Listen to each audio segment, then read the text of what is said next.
Live from New Delhi, you're watching DD India News Hour, India's voice to the world. I'm Prasar Bharati. Coming up in the next hour.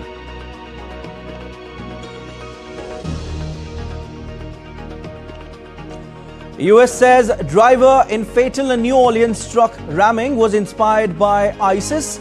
FBI suspects more involved in the attack. Launches manhunt for more suspects. Cybertruck filled with fuel and fireworks explodes at Trump's Las Vegas hotel, killing driver. Probe underway.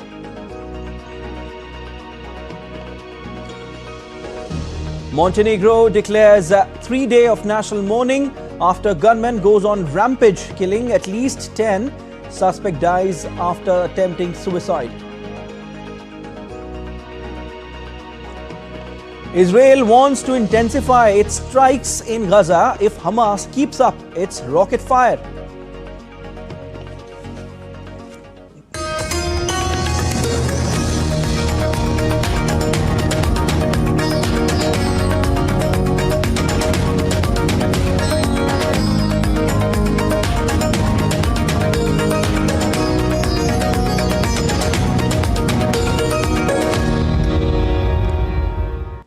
An extremely heavy police presence remains at the scene, where a US Army veteran with an ISIS flag on his truck swerved around makeshift barriers and plowed into New Orleans' crowded French Quarter on New Year's Day, killing 15 people.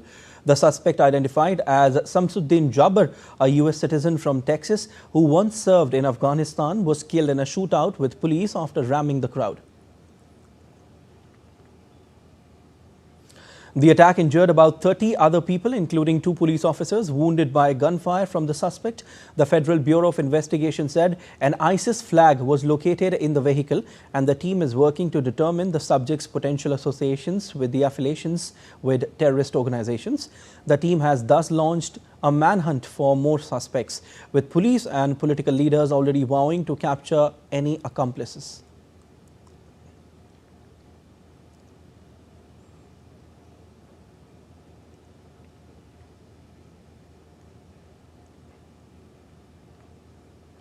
Meanwhile, US law enforcement is investigating whether there are any links between a New Orleans truck attack and the explosion of a Tesla Cybertruck outside the Trump Hotel, Las Vegas.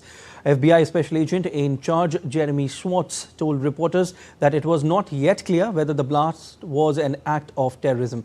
He added that the FBI had identified the person driving the vehicle but was not yet ready to publicly identify the driver. We believe this is an isolated incident. We do not believe that there's a bunch of folks out there supporting this or helping this, and we don't believe that there's any other danger to the community right now. A Cybertruck exploded in flames outside the Trump Hotel, Las Vegas on Wednesday, killing 1 person and injuring at least 7 others. The Las Vegas Metropolitan Police Department said it was investigating the fire at the entrance to the tower. The suspicious blast is being investigated as possible terrorist attack. The public was told to avoid the area, though the police noted the fire had been put out.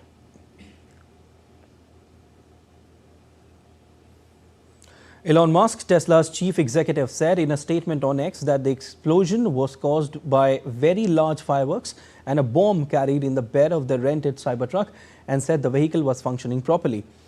President Joe Biden has been briefed on the fire and explosion near the Trump International Hotel in Las Vegas, and has directed his team to offer any federal assistance needed.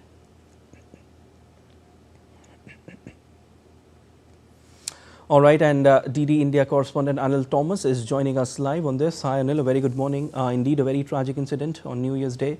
Around 15 people reportedly killed and around 30 injured. Probe is on. What are the updates you're getting on this?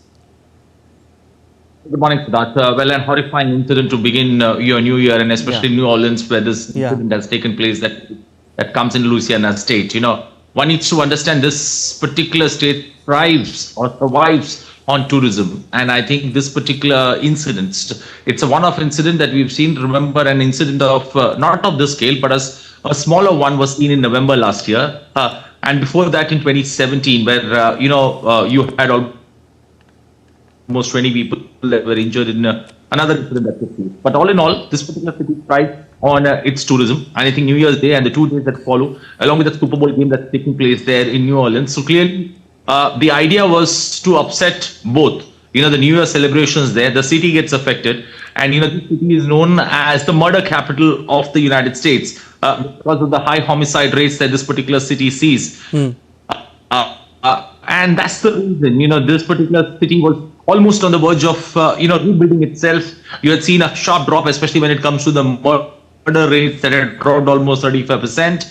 The total crime rate in New Orleans and Louisiana had come down almost 26%. So it was in the state of rebuilding. This particular incident that happened today is an act of terrorism. And President Joe Biden has clearly indicated that there is no link between the two attacks that have taken place, one that's taken place in New Orleans and the other one that's taken place. So that's one thing that's very clear. A terrorist attack, yes, that's an indication as of now. But I think New Orleans is a city that's not used to something like this. They have survived the previous two instances when, these kind of incidents of, where people have lost their lives and you've seen similar kind of accidents that have taken place. This is an act of terrorism. I think it will be very difficult, especially for a city like that, which thrives on tourism and economy. Remember, close to 19 billion was what it had earned last year purely from, their economics, tourism, and that's how they thrive on. So this particular incident, horrifying incident, surely unsettles the apple cart for them and affects the tourism industry and also the hotels hotel and the other peripheral industries that thrive on it. And I think the Super Bowl game, that's the big attraction. Yeah. Americans find Super Bowl to be a big attraction for them to follow. And the New Year celebrations, the first 2 days, followed by the big Super Bowl game that takes place. So there's a huge presence of crowd, not only from the city, but also in and around America. And I think that's where, this particular attack has larger ramifications. And I think the FBI, they're clearly trying to keep things under check. But the Super Bowl game being moved is almost a big relief purely in terms of, how people would look at this particular attack. And I think that's surely left horrifying marks, especially in the minds of people. And I think this city would need a lot of pushing and a lot of pulling, especially to, get out of this. Because if tourism is your backbone on which your economy thrives and these kind of incidents happen, I think tourists will prefer to stay away from the city. And I think that would be the bigger cause of concern. But the loss of lives that's taken place, President Joe Biden himself stepping in from Camp David, addressing the media and taking questions head on, is indicative of at least, the Democrats there clearly coming up front, and the president himself leading the way, especially in condemning this incident and taking stock of the situation on ground zero. Definitely, Anil, horrifying incident and also will affect tourism. Anil, any information on the motive behind the attack yet? Well, still investigations on. Some say, there are two ways to look at this. There is no motive that's been understood yet. He had worked in the army and he was feeling dejected. Again, since I mentioned the homicide capital, that could be something that people would refer back to because, this particular city has known, as I mentioned, for the high crime rate that it has seen. So that could be one motive. But, there is also another theory that's floating there. Because there's a Super Bowl game, there are a lot of restrictions that have come into play. This could have also been because both the vehicles that have been used in both the blasts today have been rented, Airbnb vehicles that have been used in both the attack. One. Secondly, there are a lot of restrictions that were brought in. So the path that he took, especially the pathway that he took, could have been the reason for taking or using that way or deviating from the original path on taking this particular route. But the accident, the horrifying incident, and the marks that it has left clearly don't seem to be. It looks like a one-off incident. The two incidents that have taken place have no link to each other. But I think this particular incident surely would send shockwaves down, the American minds, because this is something that is unsettling, especially when coming just began celebrating New Year Day. Remember, America celebrates New Year Day much later than what the rest of the world does. So this is still pretty much New Year season for them. They're still into the New Year revelry and enjoyment. So this particular incident surely, at this point of time, he looks like a solo person, who carried out this particular attack. The ISIS flag, the Middle East terrorist group flag, surely reflecting on his truck. But having said all that, the FBI is still keeping a close watch on it. All right. They have now at least, ignored the fact that it's an act of terrorism. But beyond that, there's nothing much we can, nothing that much that FBI has disclosed. And we'll have to look for more information as it trickles down. Definitely. The probe is on, Anil. And since this is developing, we'll keep taking you on air. But as of now, we leave it there. Thank you so much. Vehicle attacks have become increasingly common around the world. Here's a list of some high-profile incidents in which a vehicle was used to ram into crowds, harming and killing bystanders in recent years. Vehicle attacks have surged globally since 2016, starting with the Nice attack in France, when a man drove a heavy truck into the crowds of Bastille Day celebrants, claiming 86 lives. The ISIS claimed the responsibility of the attack. In December 2016, a Tunisian asylum seeker hijacked a truck, plowed it into a crowded Berlin Christmas market, killing 11 more people and injuring dozens. 4 days later, he was killed in a shootout with police in Italy. A car sped across Westminster Bridge in March 2017, mowing down pedestrians just outside Parliament, killing 4 people and injuring dozens. The driver then fatally stabbed a police officer before he was shot dead. In May 2017, a US Navy veteran rammed his car into pedestrians in Manhattan's crowded Times Square, killing a woman and injuring 22 people. In August 2017, a 22-year-old man rammed a car into crowds in Barcelona on Rambles and killing 13 people. The man, Yunus Abu Yaqub, fled the scene on foot. Manhunt for suspected driver is still on. In October 2017, an Uzbek national plowed a rented truck onto a Manhattan bike path, killing 8 people and injuring 11. In 2018, a man plowed a rented van into dozens of people in downtown Toronto, killing 11 people and injuring 15. A Wisconsin man was convicted in 2022 of killing 6 people and injuring dozens when he drove his SUV into a Christmas parade near Milwaukee, Wisconsin in November 2021. A driver in November 2024 rammed his car into a crowd at a sports center in the southern Chinese city of Zhuhai, killing 35 people and severely injuring 43 in one of the deadliest attacks in contemporary Chinese history. In Germany, a 50-year-old man was charged with multiple counts of murder and attempted murder in December 2024 after police said he plowed a car through crowds at a Christmas market in Magdeburg, killing 5 people and injuring scores. A gunman who killed at least 10 people in a rampage in a small town in Montenegro died from self-inflicted injuries on Thursday after attempting suicide. At least 10 people, including 2 children, were killed by a gunman who launched a shooting spree that started in a village restaurant near the southern Montenegro city of Cetinje. Interior Minister Danilo Sarankovic said that members of the suspect's own family were among the victims. He described the incident as a consequence of disturbed interpersonal relations without providing further details. According to media reports, the suspect had engaged in a brawl at a restaurant and later returned and opened fire, killing multiple people, including the owner of the establishment. The government declared 3 days of national mourning from Thursday.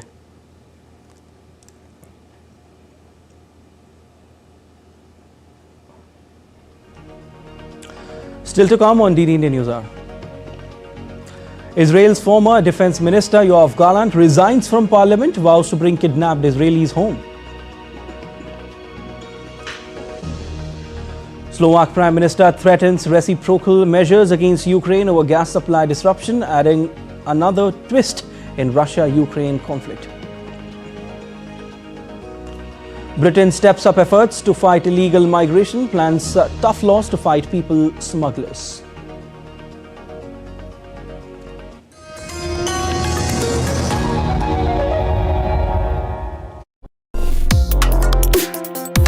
Complex issues, hidden agendas, twists and turns, strategic games. We think all dots are linked. We just need to connect them. Join me every week as I connect the dots to unravel hidden designs in statecraft, mysteries, and decode issues that matter to you. Watch Connecting the Dots with me at these times on DD India.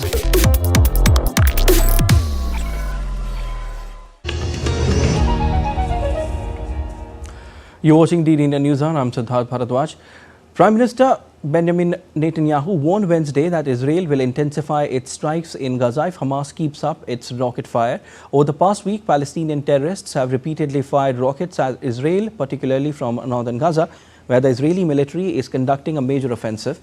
His warning came after a visit to the Israeli town of Netivot, which was recently targeted by rocket fire from nearby Gaza. Hamas is still holding 96 hostages seized during their October 7, 2023 attack on Israel, and successive rounds of negotiations for their release and a ceasefire have all failed.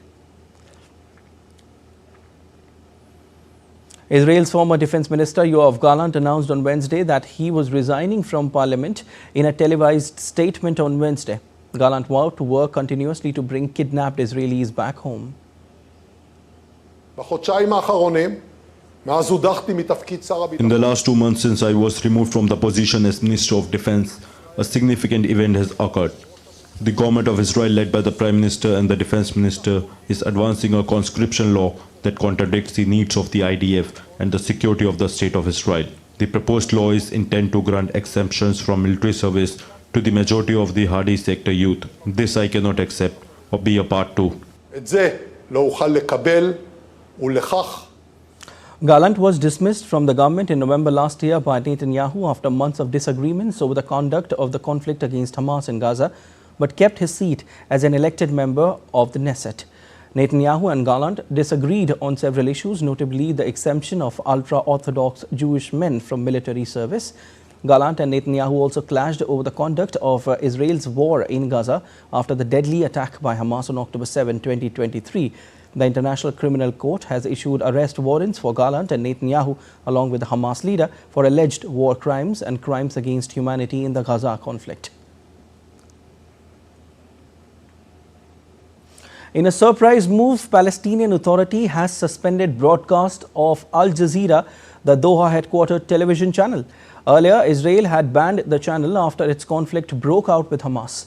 The Palestinian Authority on Wednesday ordered the suspension of broadcasts by Al Jazeera across the Palestinian territories, accusing the network of airing inciting content. It has also decided to freeze all activities of Al Jazeera satellite channel and its office in Palestine.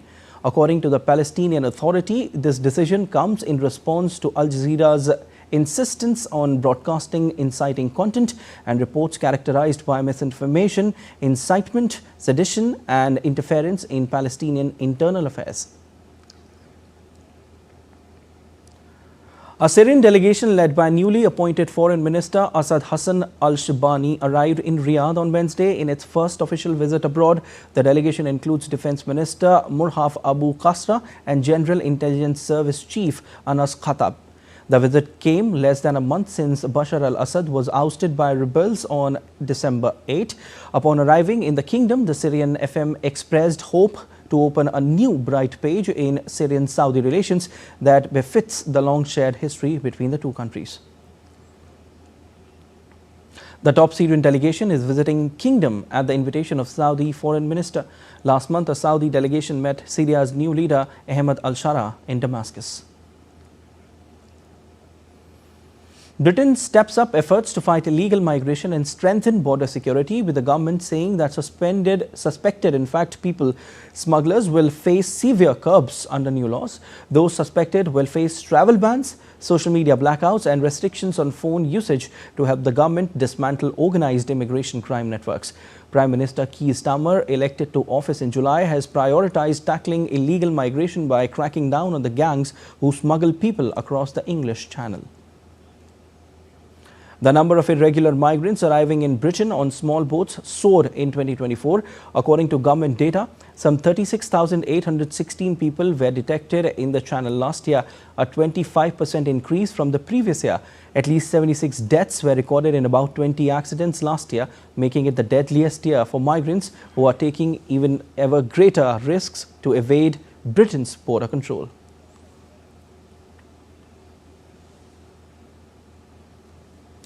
Poland has taken over the presidency of the Council of the European Union, taking over from Hungary, marking the start of a 6-month rotation. EU member states take turns every 6 months to chair meetings of the bloc's member governments and lies between them and other EU institutions. While 2024 saw Belgium and Hungary precede Poland and Denmark take charge in 2025, the Polish EU presidency said on its website priorities for its tenure would include European security and climate change. As the nation bordering Belarus and deeply affected by the ongoing Russia-Ukraine conflict, it also seeks to address migration and border security challenges.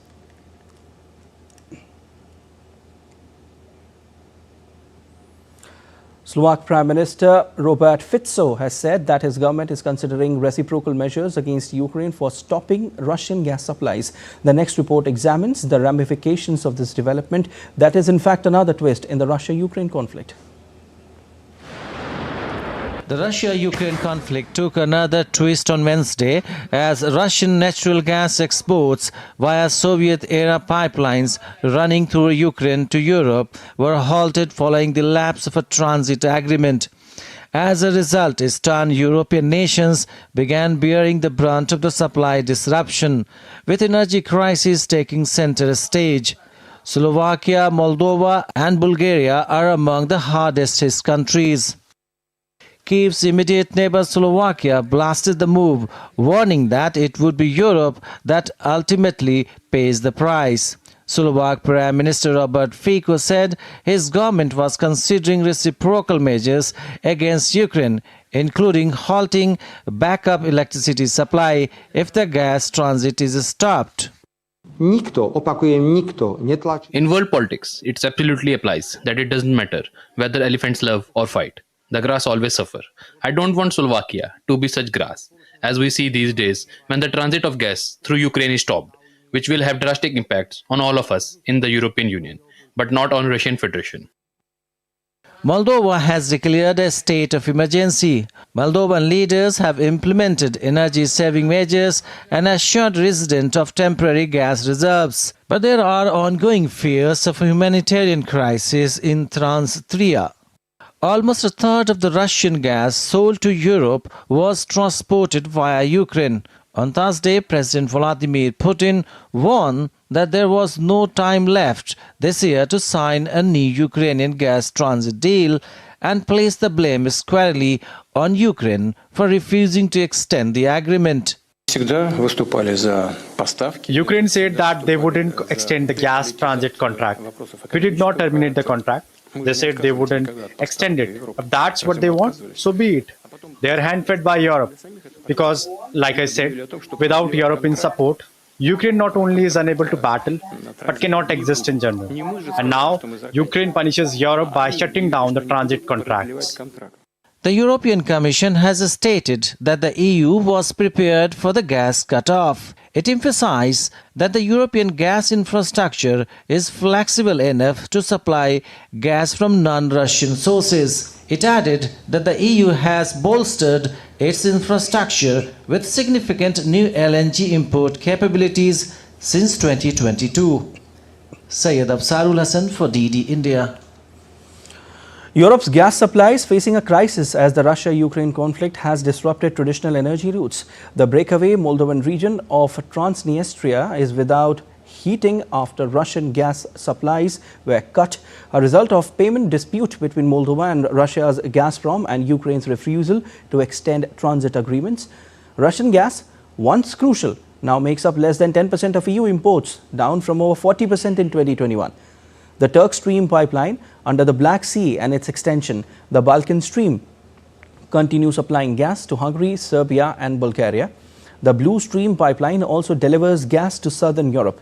Key pipelines like Nord Stream and Yamal Europe have been suspended, while countries like Hungary and Slovakia remain heavily reliant on Russian gas. Slovakia's reliance on Russian gas remains strong due to cost, despite it exploring alternative suppliers. Slovakia faces potential price hikes if it switches, with estimated transit fees adding million euros. Hungary receives most of its gas via Turk Stream, minimizing its impact of Ukraine's transit block. However, Prime Minister Viktor Orban's reliance on Russian gas puts Hungary at odds with EU goals to reduce dependence on Russia. The shifting energy landscape highlights Europe's urgent need for alternative suppliers, energy diversification and regional cooperation as it navigates rising costs and political pressure. Impeached South Korean President Yoon Suk Yeol continued resisting arrest for a third day on Thursday, vowing to fight authorities investigating his failed martial law attempt. The embattled leader's bungled declaration on December 3rd resulted in his impeachment, leaving him facing potential arrest, imprisonment, or at worst the death penalty. Supporters and opponents of Yoon have gathered outside his residence, while his security team has prevented police raids in a dramatic standoff. Yoon has gone to ground but remained unrepentant, issuing a defiant message to his supporters ahead of a warrant expiration on January 6. Yoon's legal team has filed for an injunction to block the warrant, arguing that the arrest order is unlawful and invalid, while Yoon's lawyer said the impeached leader remains in Seoul. Smokers in Italy's financial and fashion capital of Milan risk being fined for lighting up on city streets or crowded public areas after the country's toughest ban came into effect on Wednesday. Those who defy the new prohibition in the polluted northern Italian city could be fined between $41 to $249, a punishment that does not sit well with all residents. Milan's air quality ordinance, passed in 2020 by the city council, called for progressively stricter bans on smoking. Starting in 2021, it was forbidden to smoke in parks and playgrounds, as well as bus stops and sports facilities. The latest smoking ban applies to all public spaces, including streets, with the exception of isolated places where it is possible to maintain a distance of at least 10 meters from other people. The ban, which comes ahead of the Milan Cortina 2026 Winter Olympics, does not apply to e-cigarettes. Brazil's Amazon rainforest recorded more than 0.14 million fires in 2024, the highest in 17 years, according to government agencies. This marked a 42% increase from the 98,600 fires in 2023, driven by a prolonged drought fueled by climate change and El Nino. Despite the fires, deforestation in the Amazon fell by over 30% year-on-year until August 2024, reaching its lowest level in 9 years. President of Brazil, Luiz Inácio Lula da Silva, has prioritized Amazon preservation and will host COP30 in Belém in 2025. The EU's Copernicus Climate Service linked severe drought to intensified wildfires across South America last year. Smoke from the fires caused heavy pollution in cities like Brasilia and Rio de Janeiro for weeks. Experts warn that deliberate burning by farmers and ongoing deforestation could push the Amazon to emit more carbon than it absorbs.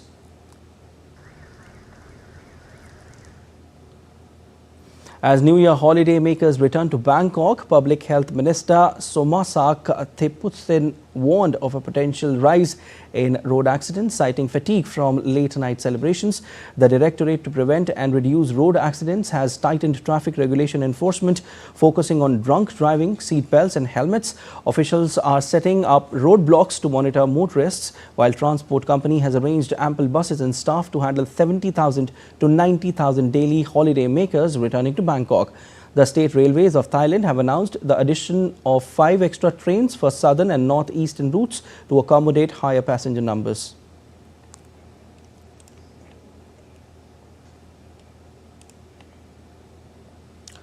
Let's take a look at other stories making news around the world. Italians plunged into the icy waters of River Tiber in Rome on Wednesday as they welcomed the new year with a traditional jump from Cabo Bridge. Marco Foix succeeded Maurizio Palmuli as this year's Mr. OK, a title traditionally held by the veteran diver who retired last year. Since 1946, the annual Tiber dive marks the New Year's Day, with 3 divers leaping off Rome's Cabo Bridge this year. After celebrating the start of 2025, thousands of runners gathered at Berlin's landmark Brandenburg Gate to get the new year off to a positive start. The 52nd events of 4,500 runners start at Berlin's Brandenburg Gate, race along Unter den Linden to the cathedral and return. There is no entry fee for the fun run, with donations going to people in need.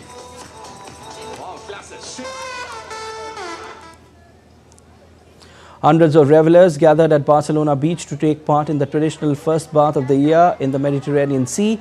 Enjoying the sun, participants run from the beach to water wearing Christmas hats and glasses. Foreigners also enjoyed the traditional event.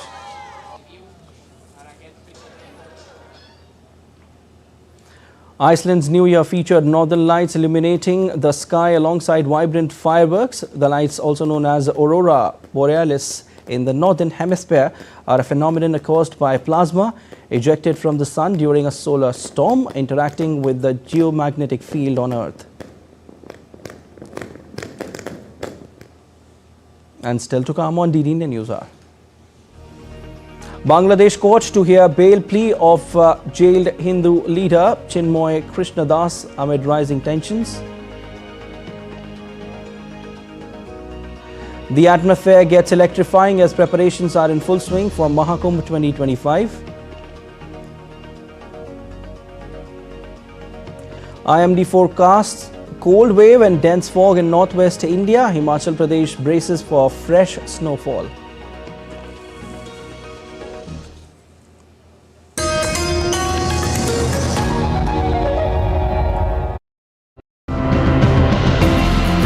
The delicate balance between human and animal coexistence has become a growing problem. Finding sustainable ways to coexisting together and thriving in a rapidly changing environment. Tell them not to panic. Instead, they should just stand completely still and let the lions walk past peacefully. This is how we show respect to the animal and in turn gain its trust. After the plantation of lemon trees, the elephants stopped entering the fields.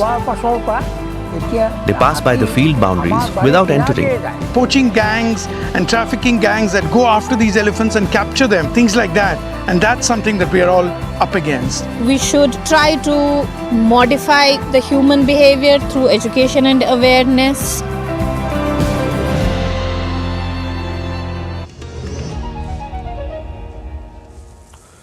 You're watching DD India News Hour. I am Siddharth Bharadwaj. Bangladesh court to hear the bail plea of jailed Hindu leader Chinmoy Krishnadas on Thursday, while ISKCON expressed hope that jailed Hindu leader will receive justice in the court hearing. Chinmoy Krishnadas was arrested from Hazrat Shahjalal International Airport area of Dhaka in connection with the sedition case filed in Chattogram on November 25th. Bangladesh's minority Hindus have faced hundreds of attacks in the country since the fall of Sheikh Hasina's Awami League government on August 5. Chinmoy Krishnadas had earlier demanded that the interim government in Bangladesh take strong action against the fundamentalists fomenting trouble in that country and arrest them so as to build confidence among the minorities.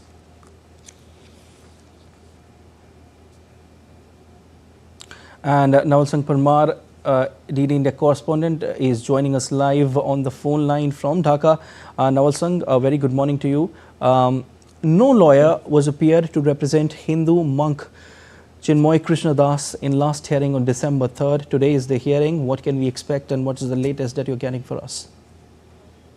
Well, Siddharth, actually the hearing was on 3rd of December and as you mentioned that there were no lawyer who can represent Chinmoy Krishnadas in the court of Chattogram. Actually, one incident occurred on 26th November when court refused him bail and sent him in jail. After that, there were a ruckus between the followers of Chinmoy Krishnadas and the some of the other lawyers and law enforcement agencies. And during that ruckus, one person got killed. After that, there were a tension prevailing in the Chattogram court premises, and the bar association and the advocates of the majority community prevented and intimidated the lawyers who can represent Chinmoy Krishnadas. So that day, bail plea of Chinmoy Krishnadas could not hear in the on the 3rd of December. After that, senior advocate Rabindra Ghosh, who tried a lot, who filed 2-3 petitions for the early hearing of Chinmoy Krishnadas in last month, but the court denied the early hearing. Now, today is the bail plea might be heard in the Chattogram court. And let's see what happened in the hearing. Ravindra Ghosh, who is the senior advocate, is now in Kolkata, and he admitted in a hospital in Kolkata because he faced a chest pain, and based on that complaint, he is now in the hospital of Kolkata. But some other lawyer, according to the statement of Ravindra Ghosh, around 15 lawyers who will appear on behalf of Chinmay Krishna Das in the Chattogram court. Naval Singh, what is the situation at ground zero when it comes to protests and safety and security of the minority communities there? Any information? After last month, some of the protests and counter protests in the Bangladesh and the major cities of Bangladesh like Dhaka and Chattogram and other cities, and the issue taken up by the government of India officially, as well as the Indian media and the international pressure from other countries. Now the law and order situation is quite better compared to last month. Government is taking precautions to prevent unwanted incidents against the minority as well as against the follower of the Chinmay Krishna Das.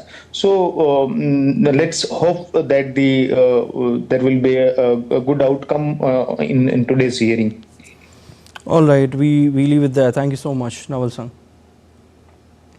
Iranian Deputy Foreign Minister for Political Affairs Majid Takht Ravanchi will arrive in New Delhi today on a two-day visit. Takht Ravanchi will participate in the 19th round of Iran-India political consultations. Iran and India have a long-standing historical relationship underscored by cultural and economic ties and formalized by the 2003 Strategic Partnership Agreement. This partnership has flourished, particularly in the fields of energy and trade, with bilateral trade reaching an impressive $17.5 billion in 2022-23.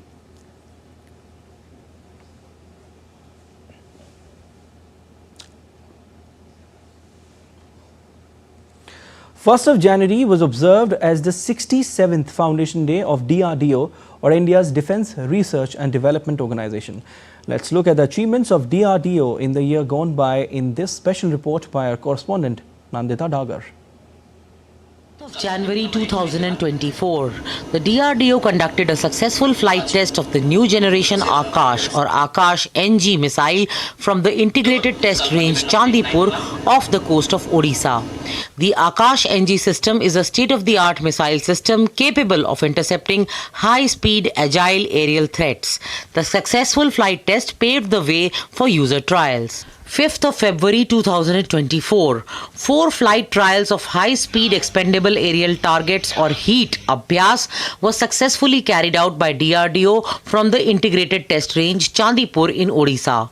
The trials were conducted with 4 different mission objectives in a revised robust configuration using a single booster designed by the Advanced Systems Laboratory, Hyderabad, to provide reduced launch acceleration.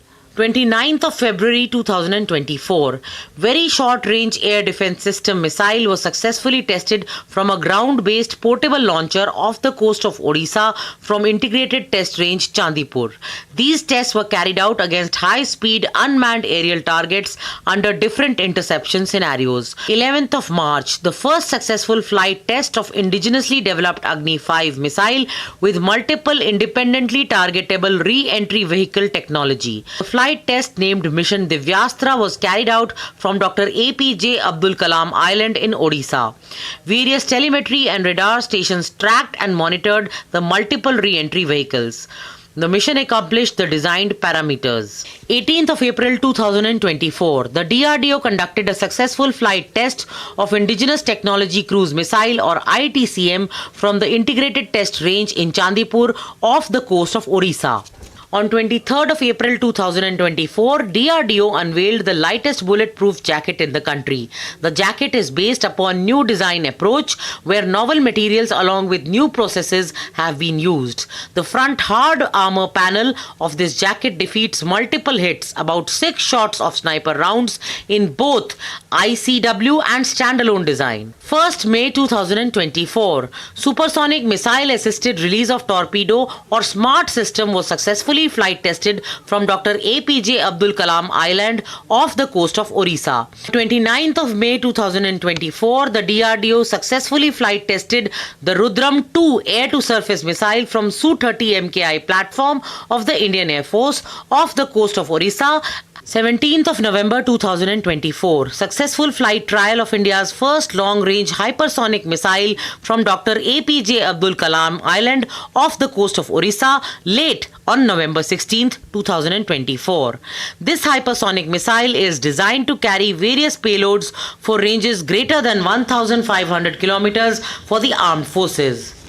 In New Delhi, this is Nandita Dagar for DD India. India's Ministry of Defence has declared 2025 as the year of reforms, a strategic move aimed at modernizing the country's armed forces to prepare them for future challenges.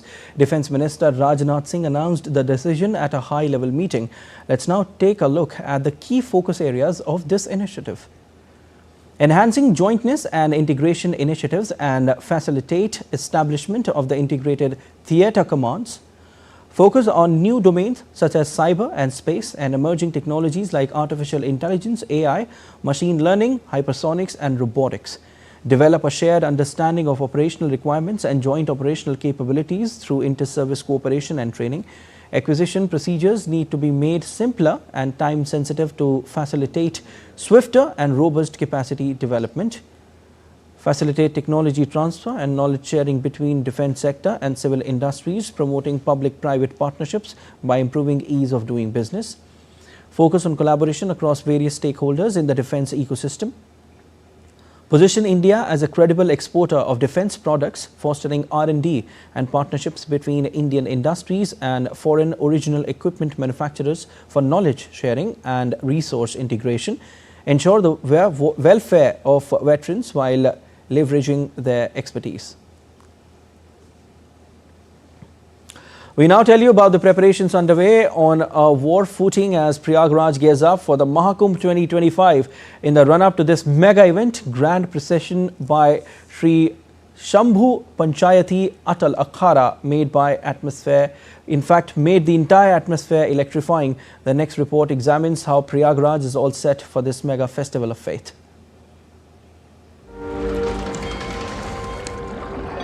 The Grand Mahakumbh 2025, a sacred pilgrimage and festival of faith that attracts millions of devotees and travelers from all corners of the world, is all set to begin in the holy Indian city of Prayagraj from the 13th of this month.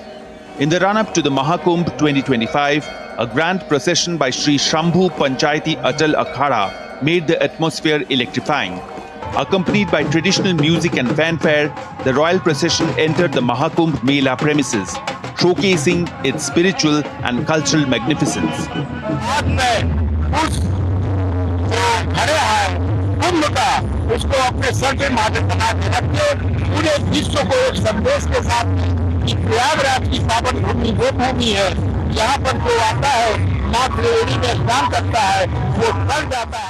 Meanwhile, the Uttar Pradesh government has made extensive arrangements to ensure Mahakumbh 2025 is a memorable and divine experience for all. For the past few months, an army of workers have been diligently channelizing the rivers, widening roads, and leveling the ghats to transform the city in anticipation of one of the largest religious events in the world. And the Indian Railways is leaving no stone unturned in making the journey to Mahakumbh easy and safe for the pilgrims. And more than 10,000 regular and 3,134 special trains are being run by the railways. Out of these, 1,800 trains will be run for short distance and 700 trains for long distance. Mahakumbh 2025 has now become a status symbol for people on New Year. From WhatsApp status to X, Instagram and Facebook Reels, Mahakumbh is becoming increasingly popular. People are highly attracted and impressed by the preparations and decorations of the holy event. The entire area is glowing with more than 67,000 lights at night. Bureau Report, DD India. The India Meteorological Department has predicted that a wet spell is likely to occur over the Himalayan region for the coming week and on the plains of northwest India from January 4. Dense fog and cold wave conditions are expected to maintain their grip over some parts of northwest India for the next 24 hours. Gradual improvement is forecast afterward. According to the Met Department, Minimum temperatures across most of India are forecasted to be higher than usual in January, with exceptions in parts of eastern, northwest and west central regions. Himachal Pradesh is set to witness fresh snowfall and rainfall in the mid and high hill areas starting January 2nd, with officials forecasting heavy precipitation. According to the Meteorological Department, the state is expected to experience heavy rainfall on January 5th and 6th, while the plains and low hills will likely remain dry. Jammu and Kashmir continue to experience severe cold, with temperatures dropping below freezing in many areas. The chill caused Dal Lake's surface to freeze. Let's take a look at other stories making news. Toxic waste from Bhopal's Union Carbide factory linked to the 40-year-old gas tragedy has been transported to Pithampur for disposal. The 250-kilometer journey was secured by a green corridor with 50 police personnel ensuring safety. Authorities will destroy the hazardous waste following strict protocols in the coming days. Ticket sales for the Republic Day Parade on January 26, 2025 and the Beating Retreat ceremony on January 28 to 29 start on January 2nd. The online tickets will be available at amantran.mod.gov.in or Amantran app, and offline tickets at 5 locations in Delhi, including Sena Bhavan, Shastri Bhavan, Jantar Mantar, Pragati Maidan and Rajiv Chowk Metro Station. Shimla's historic open-air ice skating rink, over a century old, remains a winter highlight for locals and visitors. On New Year's Day 2025, the rink saw enthusiastic skaters enjoying its charm, renowned for hosting competitions. The rink continues to be a treasured landmark of winter recreation. Still to come on DD India News Hour. Dollar starts 2025 higher, yen rooted at 5-month lows. Jasprit Bumrah scripts history, surpasses R. Ashwin. Stay tuned to know more. We will get you the glimpse of Germany's frost-dusted Black Forest.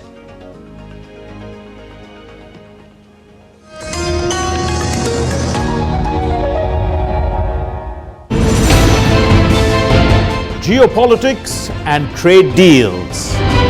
Economic challenges amid development. Hard work and the path to prosperity. It's the economy always.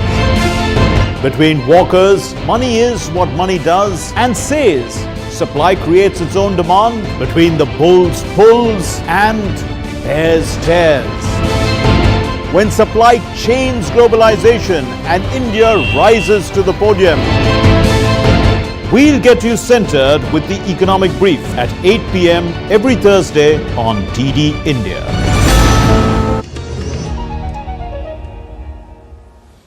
You're watching DD India News Hour. I'm Siddharth Bharadwaj. And the US dollar kicked off 2025 on the front foot on Thursday after a strong year of gain against most currencies, with the yen sliding toward its lowest level in more than 5 months as investors ponder US interest rates staying higher for longer. Market focus early in the year will be on the incoming Trump administration and its policies that are widely expected to not only boost growth but also add to price pressure, underpinning US Treasury yields and boosting dollar demand. A wide interest rate difference between the US and other economies has cast a shadow over the currency market, resulting in most currencies declining sharply against the dollar in 2024. Weaker growth outlook outside the US, geopolitical tension in the Middle East and the Russia-Ukraine conflict have added to demand for the dollar, while markets in Japan are closed for the rest of the week.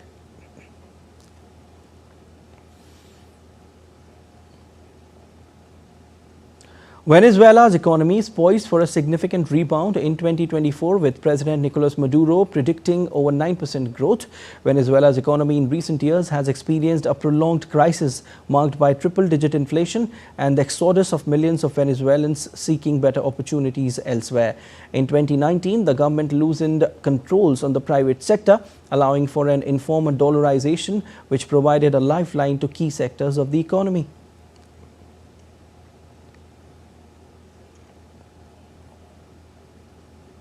You're watching DD India News. Our time now for sport. An all-rounder Beau Webster is all set for his test debut for Australia in place of the dropped Mitchell Marsh in the 5th test against India on Friday. Marsh's position has been under intense scrutiny after a poor series. He has failed to fire with the bat and sent down just 16 wicketless overs across the last 3 tests. Mitchell Starc was selected despite carrying a rib niggle and will take his spot in the attack alongside Pat Cummins, Scott Boland and Nathan Lyon. Australia are 2-1 up in the series. The hosts need to draw the Sydney Test to regain the Border Gavaskar Trophy after more than a decade. Pacer Jasprit Bumrah has gone past Ravichandran Ashwin's record to become the highest ranked Indian test bowler in the ICC rankings history. The Indian pace spearhead has secured 907 points in the test rankings, surpassing Ashwin's 904 rating points, which was achieved in December 2016. Bumrah finished year 2024 with 71 wickets in the longest format. His stellar performance in the ongoing Border Gavaskar series against Australia has yielded him 30 wickets and helped him consolidate his lead as the number 1 test bowler in the recent rankings. Indian Grandmasters Arjun Erigaisi and world champion D. Gukesh retained their 4th and 5th spot respectively in the chess rankings released on Wednesday. Erigaisi continues to have 2,801 rating points for the 4th spot. Earlier, he became the 2nd Indian after Vishwanathan Anand and 16th worldwide to reach the gold standard ALO rating of 2,800. While Gukesh, who defeated Ding Lizin of China to win the World Championships title last month, is 1 place below Erigaisi at 5th with 2,783 ratings. Norwegian Magnus Carlsen continued to be at the top spot with 2,831 ratings. Anand is the 3rd Indian in the top 10, occupying the 10th spot with an ELO rating of 2,750. Indian women's football team is set to square off with Maldives in the 2nd friendly match in Bengaluru on Thursday. Head coach Joachim Alexanderson said that he will hand out more debuts in the match. Alexanderson made a thumping start to his coaching career in India as the team thrashed Maldives 14-0 in the first match. As many as 8 players made their debut. India ranked 69th in the FIFA rankings, while Maldives are at 163rd position. Arsenal began the new year in style as they defeated Brentford 3-1 away and moved back into 2nd place in the Premier League on Thursday. Brian gave the hosts a 13-minute lead with Brentford's first attack, but Gabriel Jesus continued his recent form to equalize before half-time. Mikel Merino and Gabriel netted in quick succession soon after half-time to ensure Arsenal moved into 2nd place above Nottingham Forest. The win lifted Arsenal above Chelsea and Nottingham Forest with 39 points from 19 games, with Liverpool on 45 from 18. Injury hit Brentford's 2nd home defeat of the season left them in 12th spot with 24 points from 19 games. Before we wind up, we'll take you to Germany, where the New Year's Day weather provided a picture-perfect start to the 2025 in the European nation's Black Forest.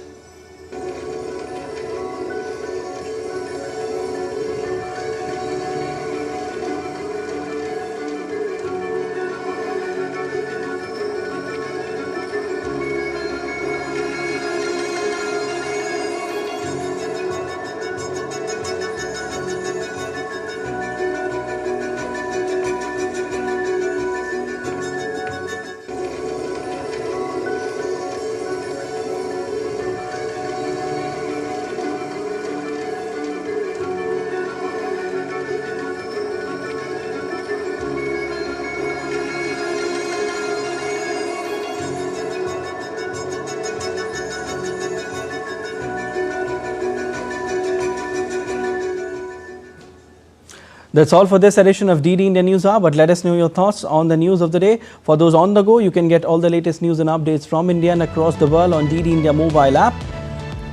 The app is available on both Android and iOS platforms, and you can scan the QR code on the screen to download now. We'll be back with more news as it breaks here on DD India. I'm Siddharth Bharadwaj from all of us here in Delhi. Thanks for watching DD India News Hour.